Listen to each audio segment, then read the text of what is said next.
وہ آپ سے محبت کرتی ہے۔ اب اس میں میرا تو کوئی قصور نہیں ہے، لڑکیاں کچھ زیادہ جذباتی ہوتی ہیں اس معاملے میں، جلال نے قدرے بیزاری سے کہا۔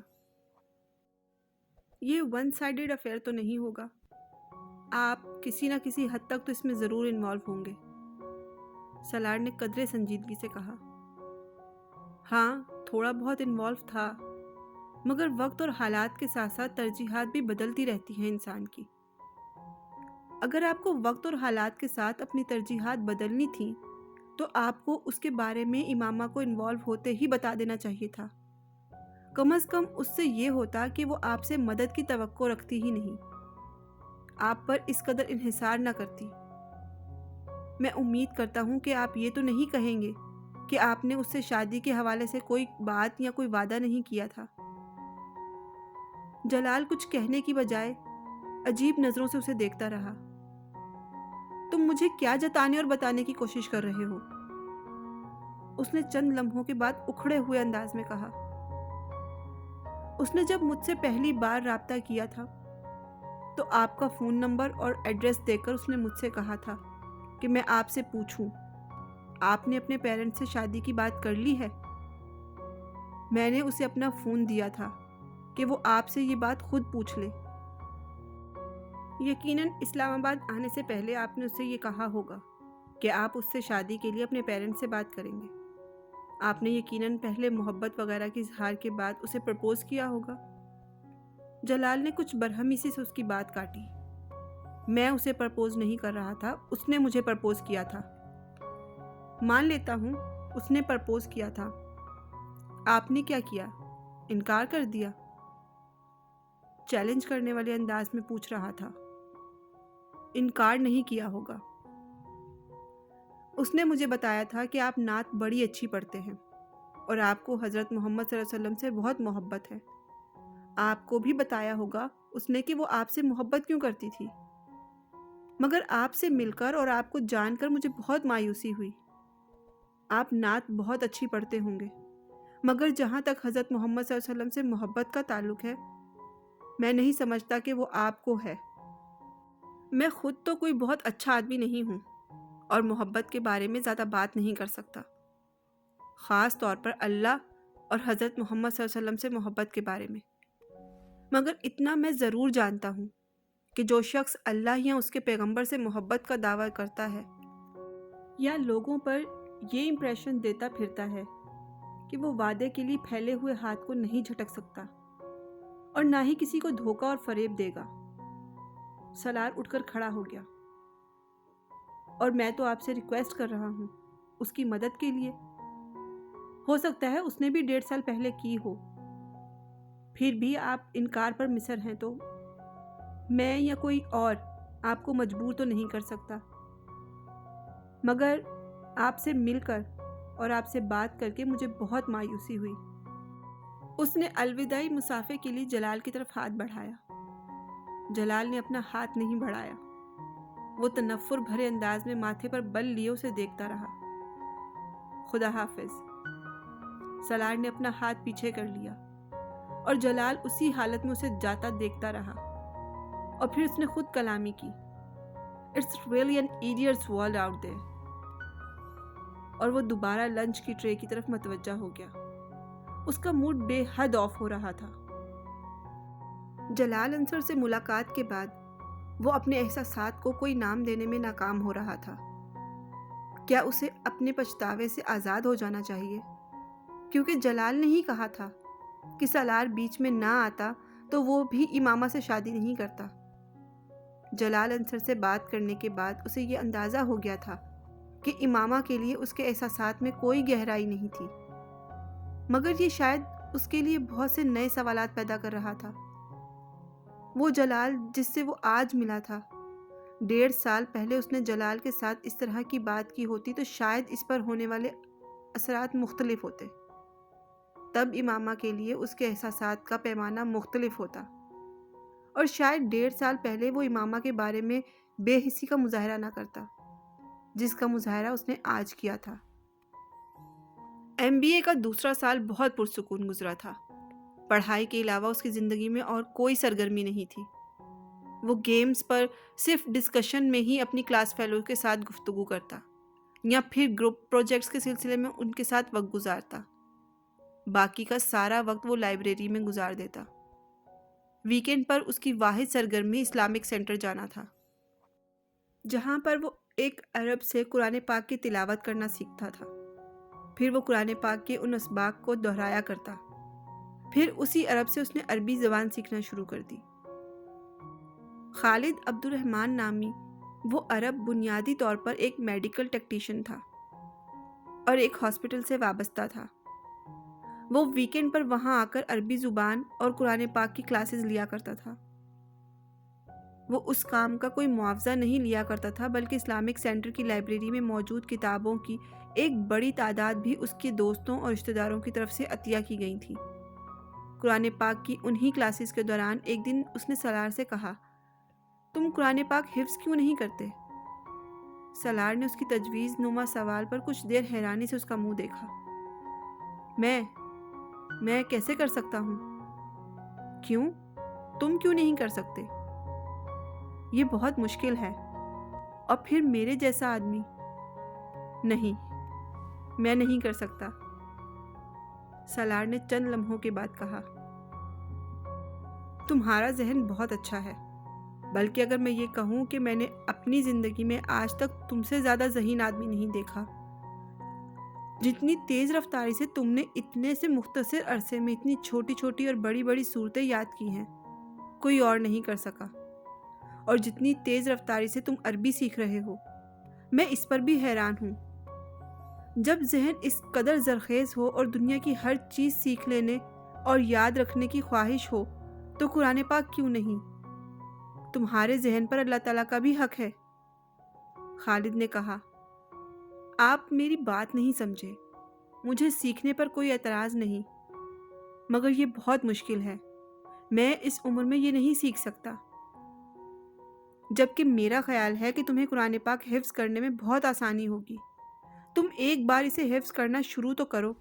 میں کسی اور کے بارے میں تو یہ دعویٰ نہیں کرتا، مگر تمہارے بارے میں دعوے سے یہ کہہ سکتا ہوں کہ تم نہ صرف بہت بآسانی سے حفظ کر لو گے، بلکہ بہت کم عرصے میں۔ سالار نے اس دن اس موضوع کے بارے میں مزید کوئی بات نہیں کی، مگر اس رات اپنے اپارٹمنٹ پر واپس آنے کے بعد وہ خالد عبد الرحمن کی باتوں کے بارے میں ہی سوچتا رہا۔ اس کا خیال تھا کہ خالد عبد الرحمن دوبارہ اس کے بارے میں اس سے بات نہیں کرے گا، مگر اگلے ہفتے خالد عبد الرحمن نے ایک بار پھر اس سے یہی سوال کیا۔ سالار بہت دیر چپ چاپ اسے دیکھتا رہا، پھر اس نے مدھم آواز میں خالد سے کہا، مجھے خوف آتا ہے۔ کس چیز سے؟ قرآن پاک حفظ کرنے سے۔ سالار نے اس بات میں سر ہلایا۔ کیوں؟ وہ بہت دیر خاموش رہا، پھر کارپٹ پر اپنی انگلیوں سے لکیریں کھینچتے اور انہیں دیکھتے ہوئے اس نے خالد سے کہا، میں بہت گناہ کر چکا ہوں، اتنے گناہ کہ مجھے انہیں گننا بھی مشکل ہو جائے گا۔ صغیرہ، کبیرہ اور ہر گناہ جو انسان سوچ سکتا ہے یا کر سکتا ہے۔ میں اس کتاب کو اپنے سینے یا ذہن میں محفوظ کرنے کا سوچ بھی نہیں سکتا۔ میرا سینہ اور ذہن پاک تو نہیں ہے۔ میرے جیسے لوگ اسے حفظ کرنے کے لائق نہیں ہوتے۔ میں تو ایسا سوچ بھی نہیں سکتا۔ اس کی آواز بھر گئی۔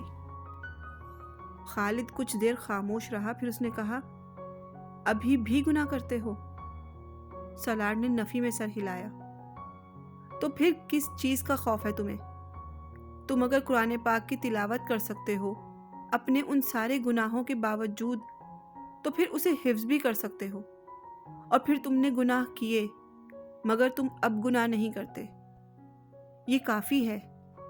اگر اللہ تعالیٰ یہ نہیں چاہے کہ تم اسے حفظ کرو، تو تم اسے حفظ نہیں کر سکو گے، چاہے تم لاکھ کوشش کر لو۔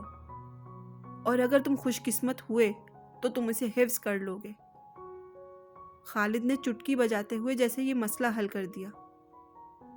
سالار اس رات جاگتا رہا۔ آدھی رات کے بعد اس نے پہلا پارہ کھول کر کانپتے ہاتھوں اور زبان کے ساتھ حفظ کرنا شروع کیا۔ اسے حفظ کرتے ہوئے احساس ہونے لگا کہ خالد عبد الرحمن ٹھیک کہتا تھا۔ اسے قرآن پاک کا بہت سا حصہ پہلے ہی یاد تھا۔ خوف کی وہ کیفیت جو اس نے قرآن پاک حفظ کرنا شروع کرتے ہوئے محسوس کی تھی، وہ زیادہ دیر تک نہیں رہی۔ اس کے دل کو کہیں سے استقامت مل رہی تھی۔ کہاں سے؟ کوئی اس کی زبان کی لڑکھڑاہٹ کو دور کر رہا تھا۔